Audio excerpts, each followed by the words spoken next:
And welcome to the fifth video in a series of videos on learning how to write music. In lesson 4 we looked at writing a straightforward melody, but the focus was on restricting our range of pitch and creating something quite simple. In the same way you might restrict your use of colours when painting something. So if you find that you understood how to write a melody with say 3 or 4 notes from the scale, it's much easier to then build on that. Now remember, we're still working in C major at this point, and we're still going to take notes from the scale instead of just choosing random notes that our hand happens to land on the keyboard. The reasons for this is because we're in the key of C major, or we've decided to be in the key of C major. I have anyway. And when you write a piece in a specific key, which you will do, you're probably going to start with the key chord of that key, in this case C. And most of the notes in your melody will be from the scale of the key you write in. So for example, if your next chord in your chord progression after C was, for example, F, the notes you need for your melody to match that chord can be found in the C major scale, okay, to fit that chord of F. And there will be, of course, video lessons on harmony and matching melody to chords at a later stage. So let's look at extending our pitch range slightly, and if possible to the full octave. We'll keep the 2 bars again, but then we'll look at extending this a little further in another video again. This is important to do this because you're going to be writing many bars in a piece of music, but we do have to start from somewhere. And in actual fact, it's good when we look at writing melodies in these short bursts, because one of the next things to naturally progress on to is phrasing, and how we look at phrasing a melody, and where you might have 16 bars in a section, and instead of writing a 16-bar melody, that's broken up into maybe 2 8-bar phrases or 4 4-bar phrases. So looking at this short way of writing maybe 2 bars at a time, maybe 3. We've got 3 bars here actually today in the first one, and 2 bars in the second one. That's useful because we will probably be working in small sections. So we're going to use the first octave of C major from middle C to C4. And I have a couple of rhythms here that I'm going to work with. I've just chosen one rhythm with a combination of crotchets and minims. That's it there. And then another which is mostly crotchets. Okay, with just 1 minim at the end. Now, to emphasize the importance of the inclusion of stepwise movement in your melody, which was talked about in previous videos, I'm going to record 2 versions consisting entirely of notes moving only in step. So this is really emphasizing this point here. So all the intervals are effectively the same. They're all moving from one letter name of the scale to the next. The first melody, we'll just keep it simple. I'm only going to cover 4 notes of the scale, C to F. So if I record the first one, I'm just going to mute that track, and I know my rhythm is a minim and 2 crotchets. Okay, so let's have a look here. I'm only going to use the first 4 notes of the scale. Something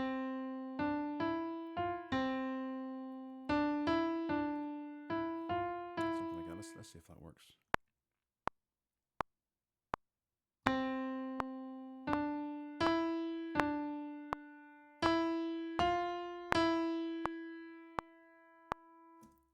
Alright, so that's the same rhythm as I gave myself up here.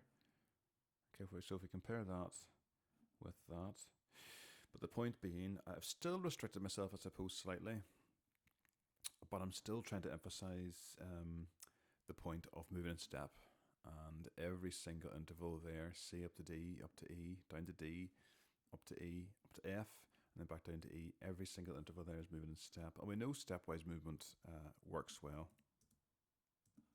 Okay, if you ever find your first note doesn't play, click on piano roll, just drag that first note over to that green line. Okay, sometimes GarageBand detects the note has been played before the beat.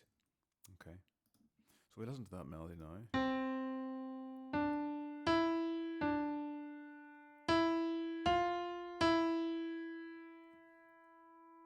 Alright, now if I do something similar, This time with this second rhythm, again, it's just something slightly different.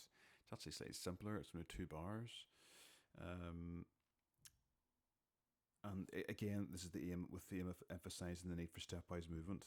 This time I'm actually going to record the scale from middle C, well, as far as the 2 bars will allow me. Let's see how that sounds. So I've got 6 crotchets and then a minim.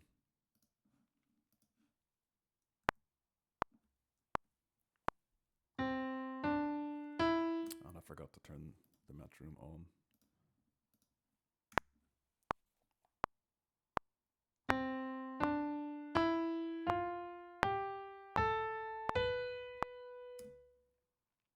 Okay, that is a 2-bar melody.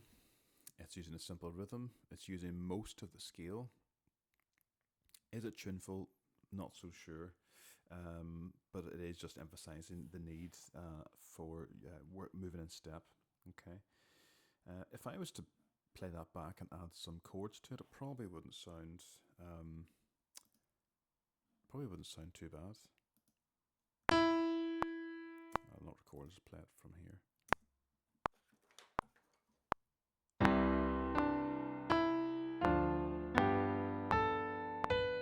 I mean, it works as a melody. In fact, if I was to join those two together and record some chords underneath, it might actually work as a phrase. Okay, I'll not record this, but I'll just play something underneath.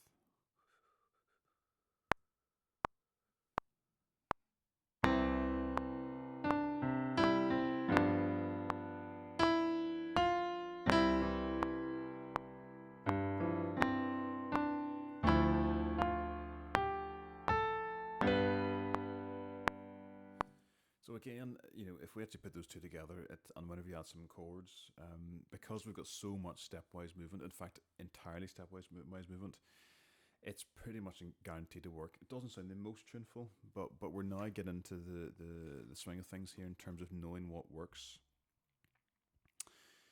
Now, if I was to make 2 more recordings and this time combine larger intervals, so we're trying to expand things out with stepwise movement and try to cover the full pitch range, I might start by adding intervals of a third. So if you look at the keyboard here, our intervals of a third are C to E, or D to F, or E to G, for example. Any third out of that scale. And remember, the third is counted by the first note, second, and then third note from your first. And suppose, say I was going to alternate between these larger intervals and moving steps. So I'm alternating between thirds and intervals of step. Okay, so we'll add on a track. We'll mute the previous one.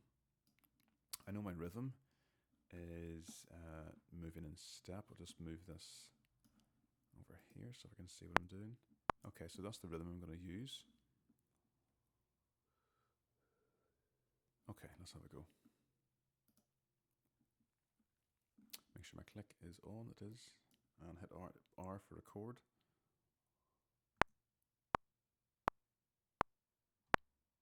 Oh, and I'm in the wrong track. I'll go back here and try again.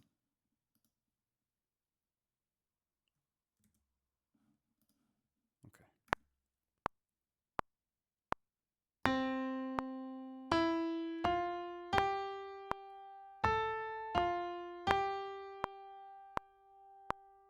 All right, let's have a look at that then. So I've got the same rhythm as before. Okay, which is the minim, 2 crotchets, minim, 2 crotchets. Okay, and what I've got here is, as I said, I've alternated between intervals of a third. So there's C to E, okay, which is a third. E to F, which is moving in step.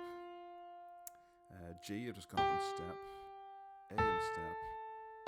Then I've gone down to a third and moved up in step to G. Alright. Now I did say I was going to alternate, but I've pretty much alternated. If I did want to alternate even further, I could have done C up to E, E to F, and then maybe done G up to B. Okay. There's no specific rule in terms of the ratio between the two. In here I've got more stepwise movement than larger intervals, and I suppose that's probably a good rule to look to work with, using more stepwise movement than larger intervals. Remember, going back to that first one of those first points in the first couple of videos, think about singing this or asking someone to sing it. Now, if I then try the second rhythm, which was just 6 crotchets and a minim. Let's see if we can do something there where we maybe use the full C major scale. So let's try something now.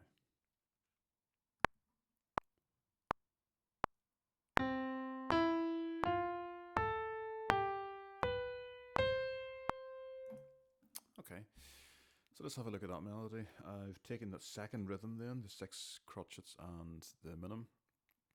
And what we've got here is C to E, which is our third, E to F, which is our stepwise movement, F to A, which is a third, down to G, which is moving in step, again just to give a bit of variety of not always just going up the way or ascending, and then a third, and then finishing with the interval of a semitone, but again stepwise movement. So that's maybe more so following the rule of alternating between the third and the step. So the third, C to E, E to F, and step, third, F to A, step, A down to G, third, G up to B, and step, B up to C. And by me coming down there in that step here, that allowed me to play all 8 notes and starting and finishing on the C. And again, if I was to add chords to those, it would probably sound something like this. And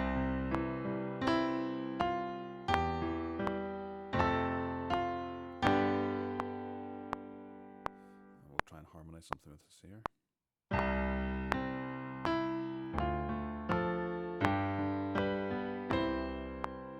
So again, that could work as an actual melody. It's singable, it follows the rules of moving in step, but also combining somewhat larger intervals.